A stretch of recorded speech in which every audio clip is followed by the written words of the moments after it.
Bismillahirrahmanirrahim. Assalamualaikum warahmatullahi wabarakatuh.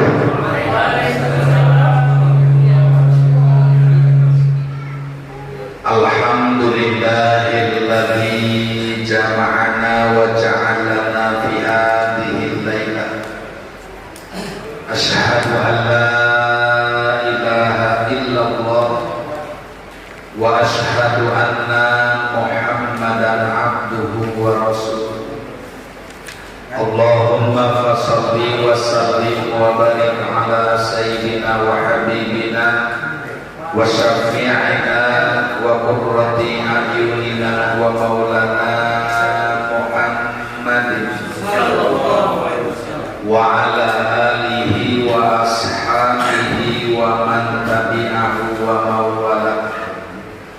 Faqala ta'ala fi ayatihil karimah wa huwa asdaqul maqalah.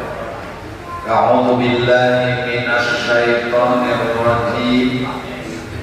Yarfa'illahu alladziina aamanu minkum walladziina utul ilma darajat.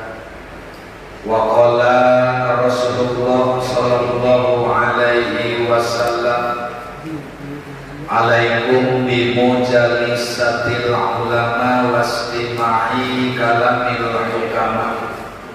Fa inna Allaha ta'ala yuhyil qalbal mayyita binuril hikmah kama yuhyil ardal mayyitata bima'il matar. Wa qala aidan man salaka tariqan ilal ilmi salakallahu bihi tariqan ilal jannah. Sadaqallahul aliyyul azim wa balagha rasuluhun nabiyul habibul karim. Wa nahnu ala dzalika minasyahidin wa syakirin walhamdulillahi rabbil alamin. Hadratal mukarramin hadirin jamaah ta'lim musholah Nurul Bayan, para asatidz, para hujjah, para tokoh masyarakat, bapak-bapak, para pemuda semuanya yang kumpul hadir, khususnya pengurus musholah Al-Mukarram Bapak Ustadz Iwan beserta jajaran yang insya Allah kesemuanya selalu diberikan sehat panjang umur. Alhamdulillah kembali kita dipertemukan malam Ahad, kajian sebulan 2 kali di musholah yang kita cinta, termasuk malam ini Allah kumpulkan kita dalam keadaan sehat walafiat. Mudah-mudahan langkah-langkah kita masuk ke musholah bulannya semua mendapatkan ampunan Allah Subhanahu wa ta'ala. Salawat salam tercurah terlimpah kehadiran junjungan kita Kanjeng Nabi Muhammad kepada keluarganya, para sahabatnya, para pengikutnya, kita semua umatnya amat sangat merindukan mengharapkan syafaat di yaumul qiyamah. Amin ya Allah ya rabbal alamin. Alhamdulillah kita baru saja melewati peringatan HUT kemerdekaan RI yang ke-78.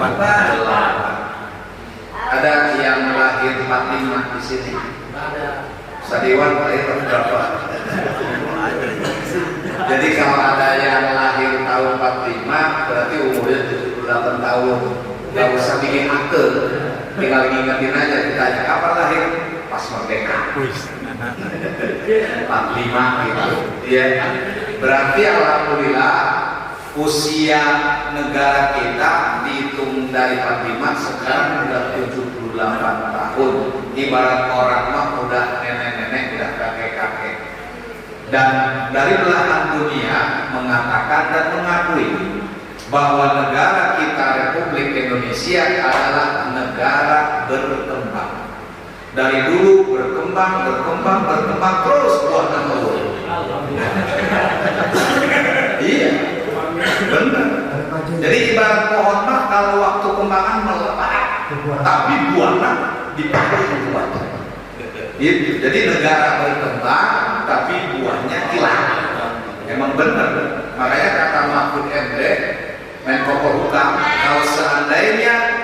pejabat-pejabat negara tidak ada satupun yang korup, maka seluruh warga Indonesia per kepala setiap bulan dapat 20 juta. Gimana kami dari Komdak? Seandainya tidak korupsi, ya berarti kan inilah luar biasa disebut negara berkembang. Padahal kalau dihitung-hitung di dunia yang paling subur makmur tanahnya adalah Indonesia. Maka sesuai dengan lagunya Mas sesuai. Hiduplah tanahku, hiduplah negeriku. Pas gitu orangnya ini, hiduplah tanahku. Tanah yang mana ya? Kan gua ngontrak gua di sini. Gitu. Ya, maka kemarin pada di mana tuh upacaranya? Masjid ya? Sama Pak itu digabung ya. Tapi gak kesorot Ustaz Iman. Ada saya. Di belakang kali ya? Ada ya. Oh benar. Ini luar biasa. Makanya saya bikin video hari ini. Tuh, Kiai kami menghafal upacara. Mantap itu. Iya, makanya kata Hasim hubul waton minal iman. Cinta tanah air bagian daripada iman. Memang seyogianya kita warga negara Indonesia berterima kasih kepada para pejuang dan pahlawan yang tanpa pamrih mereka sudah berjuang habis-habisan, bukan cuma darah, harta, nyawa pun dikorbankan demi kemerdekaan. Makanya nggak pantas kalau pun kemerdekaan RI dipakai hiburan. Kalau cuma balap karung malah biasa apa itu mah, ya balap karung doang. Ya, tapi ini joget-joget dan mabuk-mabuk, dangdutan kan nggak pantas karena bukan perayaan. Ya, tapi kita harus mengenang bagaimana mestinya pemerintah dari istana sampai pos RT wajib zikir yasin tahlil, harus nyaman. Setelah itu silakan makan-makan, nggak ada salah. Tapi kalau nggak ada hadiah, kan yang paling banyak berjuang kan umat Islam. Meskipun mereka diberikan jasa, tanda jasa, pahlawan nasional, nggak bakal ditanya sama malaikat munkar lagi. Yang akan ditanyakan adalah amal. Dan kalau orang yang sudah mati sudah tidak bisa beramal, kecuali yang tidak tadi. Tapi minimal kita memberikan hadiah kepada mereka, yasin, tahlil, zikir. Supaya apa? Supaya ada rasa bentuk wujud syukur kita. Karena kata Nabi, malam yaskurinas walam yaskurillah. Siapa yang tidak tahu terima kasih kepada sesamanya tidak akan bisa bersyukur kepada Allah. Jadi untuk bisa syukur kepada Allah, syukur dulu kepada manusia. Bersyukur dari apa? Dari perjuangan mereka. Mereka yang menanam, mereka yang mengurus, merawat, menyirami. Kita yang memetik hasilnya. Nenek moyang kita yang menanam, anak cucu yang memetik hasilnya. Artinya mereka para pejuang tidak menikmati kemerdekaan karena mati duluan. Nah kita yang gak pernah perang, alhamdulillah menikmati kemerdekaan. Wajar kalau kita sebagai generasi harus diamanati oleh Bung Karno yang namanya jas merah, bukan jas putih. Tapi jas merah artinya jangan sekali-kali lupakan sejarah. Ini singkatan jas merah itu. Ya. Jadi kalau orang melupakan sejarah, maka dia tidak akan pernah paham asal usulnya, historisnya. Tapi kalau orang memahami sejarah, dia akan ada syukur di dalamnya. Oh, ternyata negara ini dulunya dijajah 350 tahun. Sekarang bisa merdeka, berarti ini bukan sebentar perjuangan. Bukan sedikit perjuangan, tapi perjuangan yang sangat panjang. Kenapa? Karena untuk menyatukan orang dari Sabang sampai Merauke tidak istilahnya waktu yang sebentar. Apalagi dulu ya, belum ada media, belum ada grup, belum ada yang namanya WA. Kalau sekarang maka orang WA 1 detik udah kemana-mana nyebar. Ada kejadian, semua orang bisa tahu, langsung diunggah. Tapi kalau dulu kirim surat 2 bulan baru nyampe. Nah, makanya kan memakan waktu yang panjang. Iya, untuk mengadakan rapat aja kan lama itu. Surat menyurat dulu dari antar pulau ke pulau. Iya, maka bisa kita bayangkan orang-orang dulu yang berjuang dengan darahnya, dengan jiwanya, dengan raganya. Ini luar biasa, tidak bisa kita bayangkan dan tidak bisa kita membalasnya kecuali dengan mendoakan, mereka yang sudah berjuang mudah-mudahan Allah tempatkan di dalam Allah ala hadinnya wa kulli niyatin sholihah wa ila hadratin nabi al-fatihah. A'udzu billahi minasy syaithanir rajim. Bismillahirrahmanirrahim. Alhamdulillahi rabbil alamin arrahmanir rahim maliki yaumiddin. Iyyaka na'budu wa iyyaka nasta'in ihdinas siratal mustaqim siratal ladzina an'amta 'alaihim ghairil maghdubi 'alaihim waladdallin. Baik, selanjutnya kita membuka materi Nashihul Ibad halaman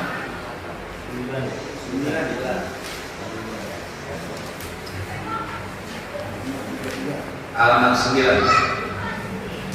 Ya, halaman 9 kita lewatkan saja karena di depannya doa ya, doa tinggal kita baca, kita langsung masuk ke bab yang kedua yaitu halaman 13. Bismillahirrahmanirrahim. Bismillahirrahmanirrahim. Allahumma aftah alaina binikmatika wansur alaina rahmataka ya dzal jalali wal ikram. Allahumma aftah lana bi futuhil arifin khoslatani la syai'a afdalu minhuma al-imanu billahi wa naf'ulil muslimina man asbaha la yanwi zulma ala ahadin ghufira lahu ma jana wa man asbaha nusratal mazlumi wa qada'a hajatil muslimi kanat lahu ka'ajri hijatin mabruratin. Baik, kita sudah memulai membaca dari awal bab yang kedua, yang mana di bab kedua ini Nashihul Ibad karya Syekh Ibnu Hajar Al-Asqalani dan Syekh Nawawi Qatar Al-Bantani memiliki 30 macam makalah berdasarkan hadis Nabi dan perkataan sahabat, masing-masing mengandung 2 butir nasihat. Kita langsung kepada makalah yang pertama yang langsung diawali oleh sabda Nabi kita Muhammad.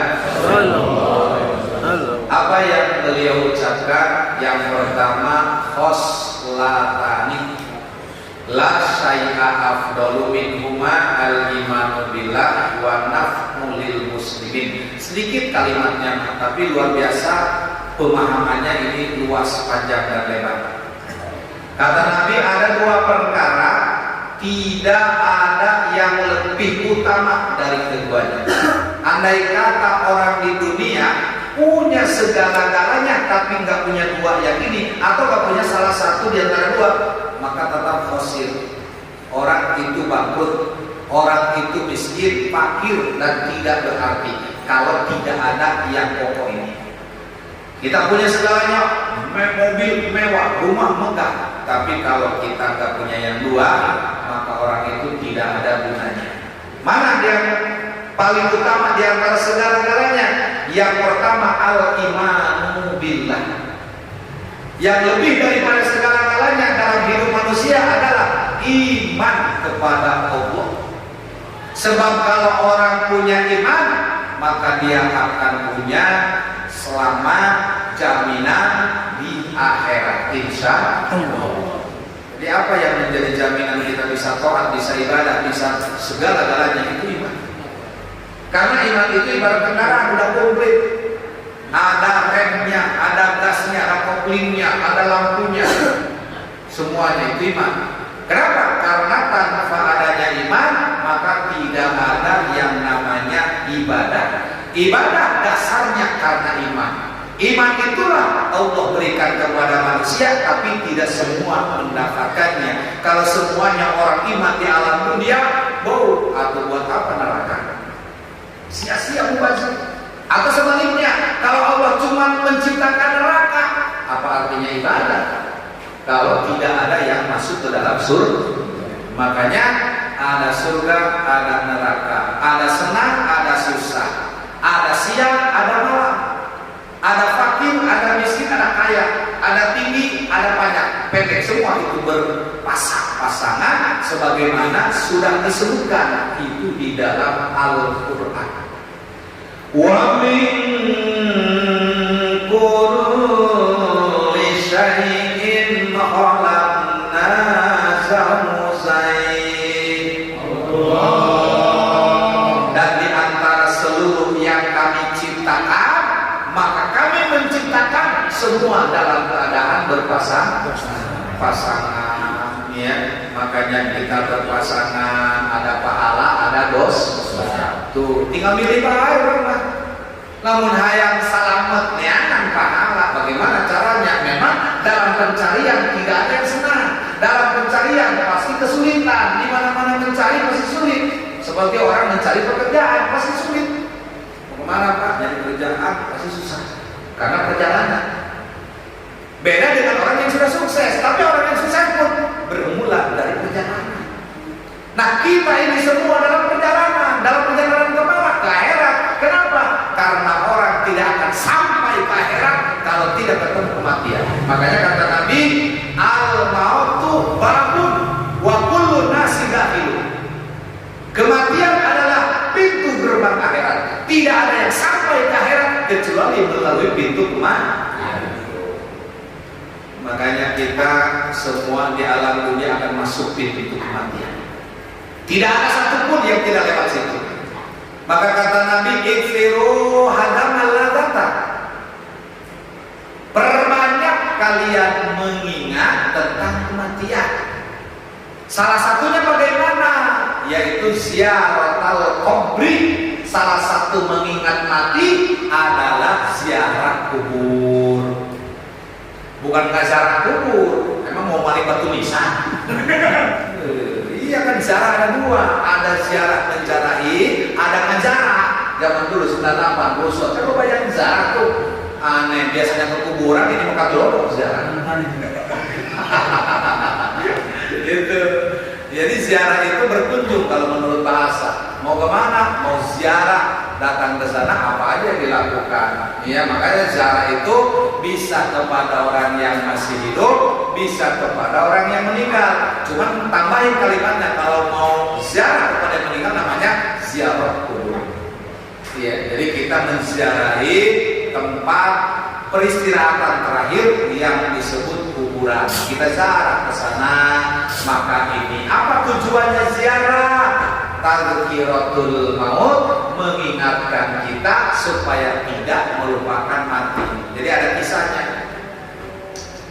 Orang-orang dulu di Mekah, di Arab, mereka kalau ada salah satu anggota keluarga meninggal, itu tidak jauh dikubur dari pintu rumah belakang. Dapur lah bagi kita, pintu dapur pas dibuka kubur. Lalu ditanya kepada mereka, kenapa kalian menguburkan keluarga kok di belakang pintu? Gitu. Mereka menjawab, kalau kuburannya jauh kami pasti lupa. Tapi begitu kami menguburkan mereka di belakang pintu rumah, setiap kali kami buka pintu, kami lihat kuburan. Kami ingat, oh meninggal, nanti kami juga akan ingat mati. Tapi kalau kuburannya jauh, bisa jadi kami juga lupa dengan kematian. Artinya orang yang ingat mati, ibadahnya tidak akan ditinggal karena ingat mati. Dia cari bekal. Tapi kalau orang nggak ingat mati, oh kakak layangan. Lantaran apa? Lantaran lupa. Makanya banyak orang yang lupa. Sehingga dengan lupa menjadi hubud dunia. Dia cinta dunia, tapi dia tinggal meninggalkan akhirat. Ini yang dilarang. Tapi kalau hubbu dunianya tidak melupakan akhirat, boleh. Boleh orang berbisnis, boleh orang bekerja, boleh mencari dunia. Ini pun diperintah oleh Nabi. I'malu dunyaka ka'annaka kata isuna abadan. Carilah dunia sebanyak-banyaknya, seakan-akan kamu akan hidup selama-lamanya. Tapi ingat, wa'malil akhiratika ka'annaka tamutu godan. Kerjakanlah akhiratmu seolah-olah kau mati besok. Jadi kudu seimbang. Iya, jadi bukan berarti orang yang hubbu dunia adalah dilarang. Hubbu dunia itu dilarang jika sampai melupakan akhirat. Tapi kalau dia cinta dunia, hasilnya dipakai ibadah, itu berkah namanya. Apakah ini dilarang? Tidak. Apalagi menurut Roma Irama dilarang. Boleh saja kau cintai dunia, tapi ingat suatu saat kau akan meninggalkannya. Miskin, kaya, tua, muda, sehat, sakit, yang pasti kau mati juga. Kata Allah itu. Artinya apa? Artinya orang boleh cinta dunia, tapi jangan lupakan akhirat. Jadi kurang mau bekerja, hasilnya buat ibadah. Itu yang dimaksud ibadah. Walaupun pekerjaan dunia, keringat dunia, gaya dunia, tapi niatnya untuk bekal ibadah, itu dicatat ibadah. Tiap kali kita bekerja mengeluarkan keringat, banting tulang, insya Allah akan mendapatkan pahala. Tapi bedanya kalau orang niatnya untuk pamer, untuk sosokan, untuk sohor, ini yang tidak berkah. Allah membagi rezeki kepada manusia bukan untuk sombong-sombongan, bukan untuk pamer kekayaan, tapi Allah membagikan rezeki yang banyak supaya dia bisa berbagi. Yang kaya berbagi dengan miskin, yang miskin butuh orang kaya, yang kaya pasti butuh orang miskin. Andai kata orang kaya tidak butuh miskin, siapa yang mau diangkat jadi karyawan? Kalau nggak ada orang miskin, siapa yang mau bekerja? Sedangkan di dalam hadis apa kata Nabi? Innama tursaku wa tunsaru lidu'afaikum. Sesungguhnya kamu dapat harta banyak, itu adalah jerih payah orang-orang fakir dan miskin. Benar nggak? Kalau nggak ada orang fakir miskin, siapa yang mau ngangkat direktur? Ya kalau kayak semua, enak aja jadi direktur, mau membawahi siapa? Orang butuh atasan.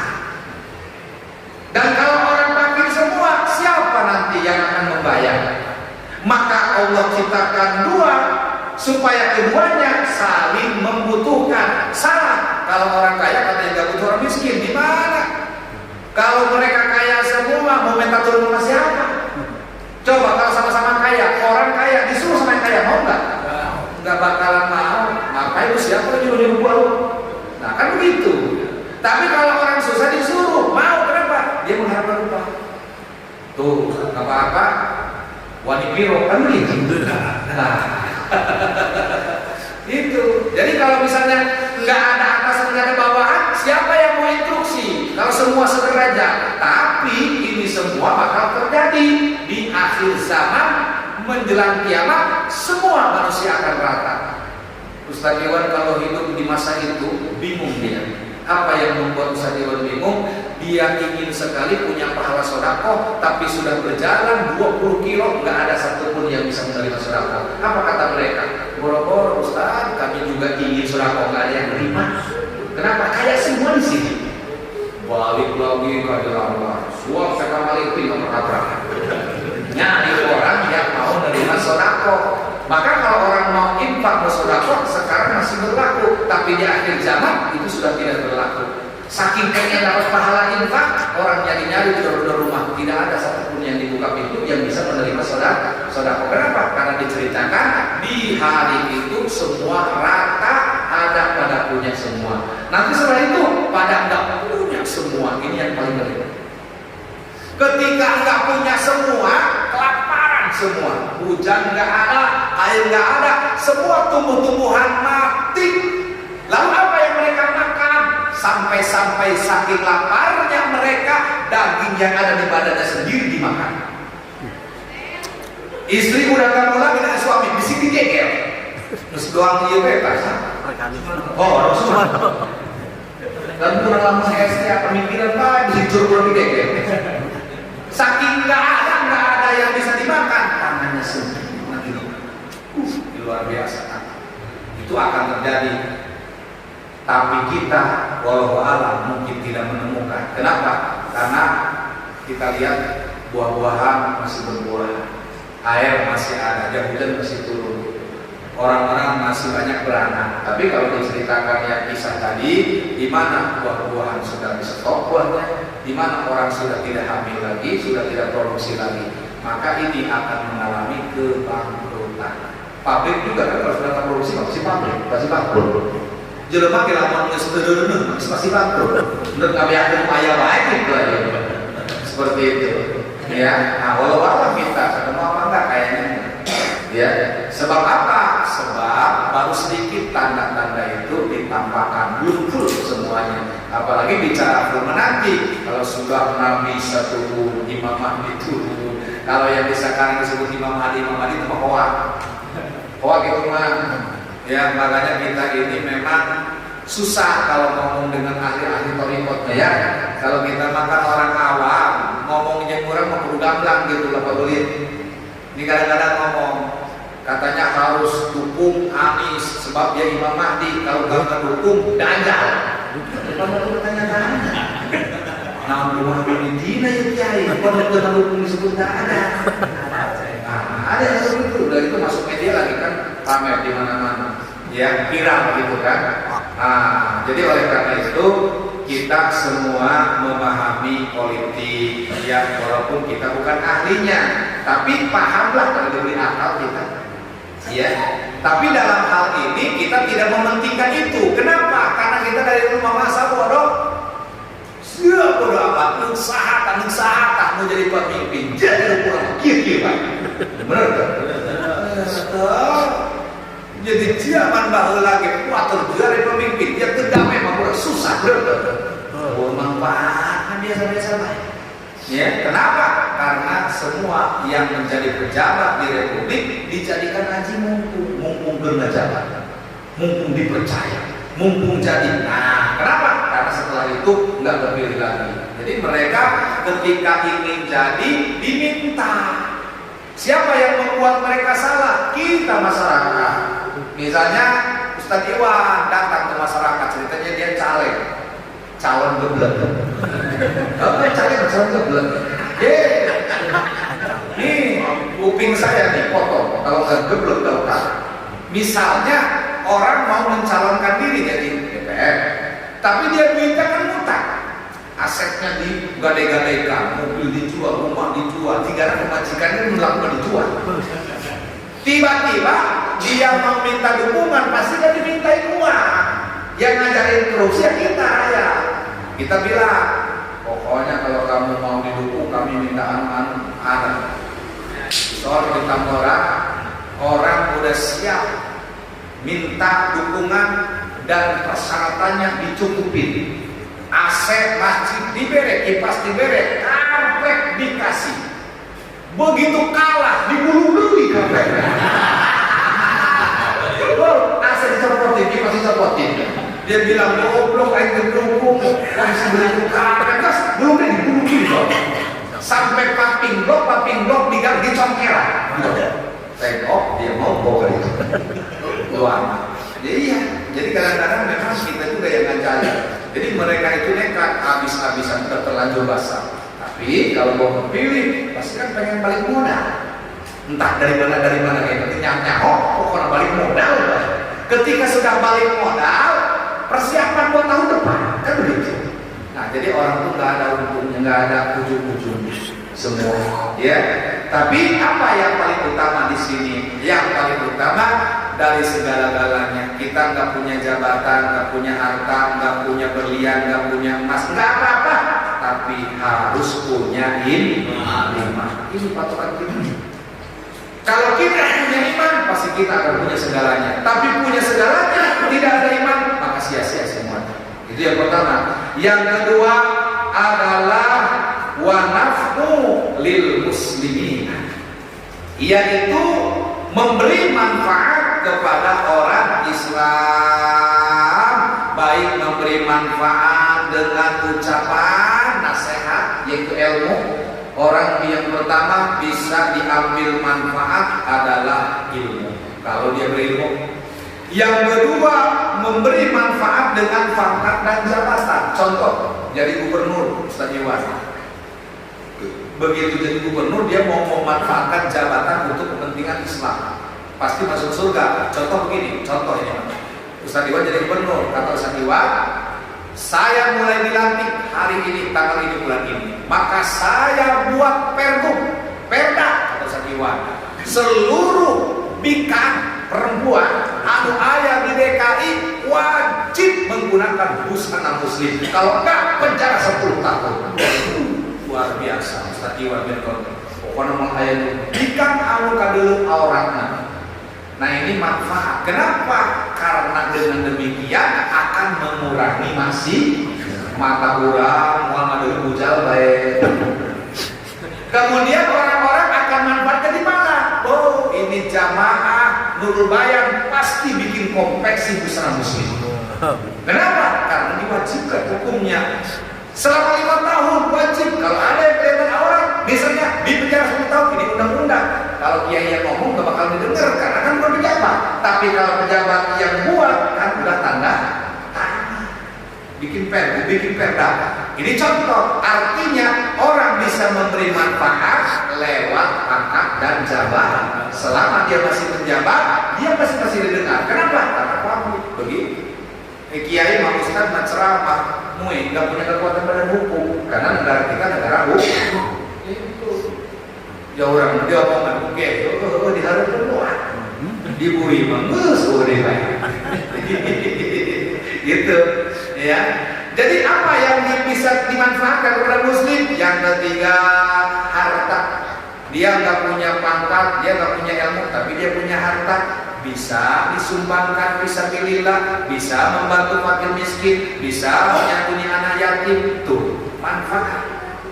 Yang terakhir dengan tenaga. Tuh, kalau orang tidak bisa membantu dengan harta, tapi dia punya tenaga, sumbangkan tenaga. Iya, kalau dia masih punya tenaga, ya tenaga. Kalau tak punya tenaga juga ada yang terakhir. Tapas samu, yaitu senyum. Senyum guys, sama baik ibadah, sedekah. Habis ngerai duit terbuka punya ngiru ya guys. Gitu, ya. Jadi inilah dua perkara yang tidak ada melebihi yang lain. Afdolnya yaitu tadi iman kepada Allah dan manfaat kepada umat Islam. Makanya disebut dalam hadis khairun nas anfa'uhum linnas. Sebaik-baiknya manusia adalah orang yang bermanfaat. Makanya ayolah kita manfaatkan diri kita minimal untuk diri kita. Gampang mere manfaat ka batur mah kurang-kurang sorangan manfaat. Jangan sampai kepada orang lain boro-boro memberi manfaat, untuk dirinya saja tidak manfaat. Siapa mereka yang tidak memberi manfaat kepada dirinya? Adalah orang yang hidup tapi dianggap mati. Tapi orang yang mati dianggap hidup. Tuh, ayo kita kaji. Jangan jauh-jauh. Orang hidup tapi kayak orang mati, tapi masih kayak hidup. Orang yang hidup tapi kayak mati. Nah, di mana itu jalannya, pemahamannya? Contoh di luar Batak, di Banten, di Gunung Jati, di tempat-tempat ziarah ya. Di tempat-tempat ziarah. Contoh lah kalau di Jakarta, luar Batak lah, yang paling ramai. Apalagi malam Jumat. Saya kadang berpikir, nyari apa sih orang kesini? Ya kuburan. Tapi memang kuburan, tapi bukan sembarangan. Karomah orangnya. Kalau bukan karena karomah, gak mungkin orang berduyun-duyun datang. Dia udah mati ratusan tahun, tapi dia bisa memberikan kehidupan. Mana buktinya? Gara-gara ada makam karamat, dagang kopi bukan duit. Gara-gara ada makam karamat, parkir dapat duit. Coba udah ke makam karamat, sahur beli kopi di sini. Bener nggak? Jangan ngopi di pendatang kami bersiaran. Bahkan tukang ngurusan sendal berduit. Tuh, cuma ngurusan sendal doang, kan? Ya, sendal berapa orang berapa 10.000, 20.000 tuh. 100 rokokan seorang duit. Tuh, itu orang udah meninggal, bisa memberi kehidupan kepada orang yang masih hidup. Kita boro-boro untuk diri sendiri aja kita nggak bisa. Lalu bagaimana orang yang hidup tapi dianggap mati? Yaitu tadi orang yang tidak bisa memberi manfaat untuk dirinya sendiri. Kenapa? Karena kalau orang udah mati nggak bisa beramal. Masa kita masih hidup mau dianggap mati? Nah, inilah harus berotak kita. Ya, harus giat kita. Gampang untuk manfaat orang lain, minimal manfaat untuk diri sendiri. Ya, kita sholat untuk diri sendiri. Kalau untuk orang lain sholat, ngaji untuk diri sendiri. Kalau untuk orang lain diajiin. Nah, ini akan datang semua masanya kepada diri kita masing-masing. Saat ini kita masih ngaji, bukan tidak mungkin besok-besok diajiin. Benar? Sekarang kita masih sholat, bukan tidak mungkin besok-besok sholat. Pasti itu, Pak. Hari ini kita masih bisa mengiring ke kuburan tetangga kita, saudara kita, bisa kita mengantar. Besok-besok mah kita yang diantar. Ya, maka sebelum itu semuanya datang kepada kita, mari kita manfaatkan diri kita. Jangan sampai cuma lamanya doang, tinggal di alam dunia berpuluh-puluh tahun, tapi begitu pulang ketemu bekal. Nauzubillah min. Mudah-mudahan taklim-taklim kita ini salah satu bekal kita di akhirat. Kemudian yang kedua, man asbaha la yanwi zulma ala ahadin ghufira lahu mazana wa man asbaha nusratal mazlumi wa qada hazatil muslimi kana aslahu ka ajri zatin mabruratin. Barang siapa bangun pagi dan tidak bermaksud menzalimi seseorang, ini malah ke mushola, tampil bangun tapi dia niatnya ibadah, pergi ke masjid atau dia ke mushola, tidak zalim, maka dia diampuni dosanya. Dan barang siapa bangun pagi dan bermaksud menolong orang yang teraniaya serta memenuhi keperluan orang Islam, maka dia mendapatkan pahala seperti pahala haji mabrur. Contoh nih, Ustadz bangun tampil kemana? Ke rumah saudaranya yang sedang kelaparan, dikasih makan, senangnya bukan main. Orang yang lapar dikasih makan, itu luar biasa. Bahasa terima kasihnya diulang-ulang. Tapi kalau orang yang kenyang dikasih makan, pasti nolak. Tapi orang yang lapar berharap. Yang kedua, orang punya utang mau dipenjara, datang Ustaz Iwan, ada apa nih? Ini mau dipenjara, kenapa? Punya utang berapa? 500.000, bayar. Menolong orang yang dalam kesusahan, bangun pagi, maka ini pahalanya seperti orang yang hajinya mabrur, insya. Ini luar biasa. Orang bangun tapi tidak dolim, walaupun nggak nolong apa-apa, tidak dolim aja bangun. Ya, itu luar biasa. Orang akan mendapatkan daripada ampunan dosa. Apalagi kalau menolong orang kesusahan, apalagi menolong orang yang teraniaya, apalagi membayar utang orang yang sedang ditahan. Nah, inilah orang-orang yang akan diberi pahala seperti ibadah haji yang mabrur. Kemudian halaman 14, urutan ketiga, ahadu ibadi, ini sebaliknya dari yang pertama. Kalau yang pertama adalah iman dan manfaat, kalau sekarang adalah keburukan. Ya, tinggal kebalikannya. Ahabul ibadi ilallahi ta'ala anfa'un nas linnas wa afdalul a'mali idkhalus surur ala qalbil mu'min yatrudu anhu ju'an aw yaksibu anhu karban aw yaqdilahu dainana. Diperjelas hadis tadi. Hadis tadi diperjelas, disarahi di urutan nomor 3. Manusia yang paling dicintai Allah Ta'ala ialah manusia yang paling bermanfaat bagi manusia yang lain.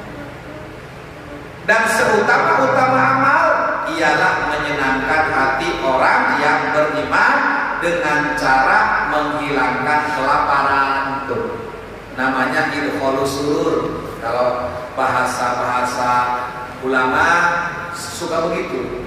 Mau kemana Pak? Mau ke tempat saudara, ngapain? Idkhalus surur. Artinya saya mau memenuhi undangan, mudah-mudahan dengan kehadiran saya keluarga saya jadi senang. Nah, itu namanya idkhalus surur. Ya. Kemudian selain menghilangkan kelaparan apa? Kesusahan. Apa sih kesusahannya? Dia bantu meringankan beban orang atau melunasi utangnya. Ini penjelasan yang tadi yang sudah saya bahas. Ya. Nah, apabila seperti inilah orang yang dianggap memiliki dua hal yang paling menguntungkan, yaitu tadi iman kepada Allah, itu mau sudah bisa dikutak-atik nomor satu. Yang kedua adalah memberi manfaat kepada muslimin. Adapun yang nomor empat adalah kebalikan dari yang pertama. Wa khoslatani la syai'a ahbaku minhuma syirku billah wa darru bil muslimin. Jadi kebalikannya. Dua perkara yang lebih kotor dan lebih keji daripada keduanya. Apa yang paling kotor dalam hidup manusia, yang paling keji dalam perilaku manusia? Enggak ada lagi kecuali syirku billahi, menyekutukan Allah. Jadi kalau ada orang yang muslim belum tobat mati, maka tidak akan dapat ampunan. Karena matinya dalam keadaan muslim. Begitu juga orang murtad. Kecuali dia sadar tobat lalu datang kematian, dapat ampunan. Ya, makanya dalam Al-Qur'an wala tusyriku billahi syai'a wa bil walidaini ihsana. Janganlah menduakan Allah, berbuat baiklah kepada orang tua. Di situ ada pertimbangan yang seimbang.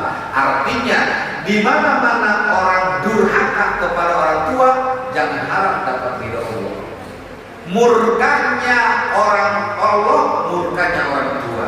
Ridhonya Allah karena ridhonya orang tua. Berarti seimbang. Andai kata dia dimurkai oleh orang tua, otomatis turun murka Allah. Apabila dia diridhoi oleh kedua orang tua, otomatis Allah pun meridhoinya. Makanya inilah yang paling buruk di kalangan manusia.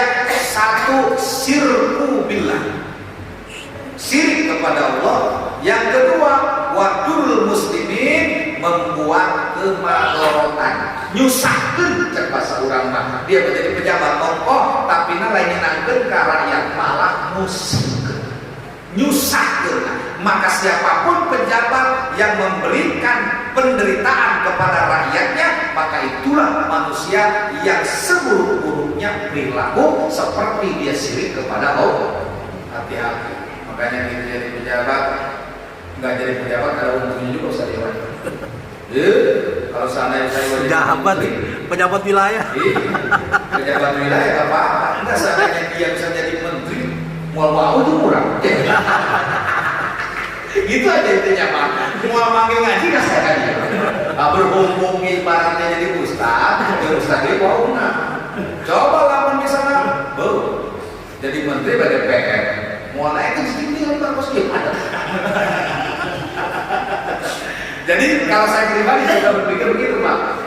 Alhamdulillah lah saya akan jadi pejabat aman. Seandainya saya jadi pejabat, saya juga mungkin korupsi. Kan begitu kita berpikirnya. Ngomong enggak aja kalau memang dari pejabat kita aja. Kalau jadi mah pasti digoda kan. Nah, kalau sekarang kayak saya jadi urusan begini mau korupsi apa? Bendahara lain lagi. Gitu. Jadi artinya jauh daripada itu. Paling yaitu tadi dosanya dosa ngomong. Makanya kan di luar sana banyak yang cerita. Apaan sih ngaji-ngaji? Ustaz ngomongin orang doang. Bener ngomongin orang. Saya nggak pernah ngomongin monyet. Ya karena di dalam Al-Quran ya ayuhan nas, yang harus diomongin adalah manusia. Kan yang belajar dari yang manusia, yang suruh ibadah adalah manusia. Berarti harus ngomongin manusia. Bener tuh orang ngomong. Jadi Ustaz ngomongin orang mulu, bener. Ngapain ngomongin monyet? Mending ngomongin orang. Masa ngomongin sehat? Ya, kita ngomongin orang maksudnya ngomongin bahwa ini baik, bahwa ini buruk, bahwa ini perintahan, bahwa ini larangan. Seperti itu yang disampaikan. Jadi tidak kurang tidak lebih. Ya, adapun masalah lebih-lebihnya berlebihan itu dari kehidupan manusia. Ya, maka kita harus mengambil yang baik-baiknya saja. Walaupun itu dari ucapan kiai, kalau buruk jangan diambil. Tapi walaupun dari pantat ayam, kalau rupanya telur, ambil. Gitu, ya. Jadi kita mah harus mengambil yang sifatnya bermanfaat. Ya, jadi mudah-mudahan ini salah satu langkah kita daripada langkah yang bermanfaat. bermanfaat karena setiap langkah ngaji mampu menghapus 10 dosa dan menuliskan 10 pahala. Insya Allah. Mudah-mudahan kita selalu diberikan sehat panjang umur sehingga bisa terus menerus setiap malam Ahad bisa berkolaborasi ilmi dalam keadaan ridho dan maghfirah Allah Subhanahu wa taala. Ini saja kajian karena memang mesti ada sesi tanya jawab yang dapat saya sampaikan. Hadanallahu wa iyyakum ajmain. Wassalamualaikum warahmatullahi wabarakatuh.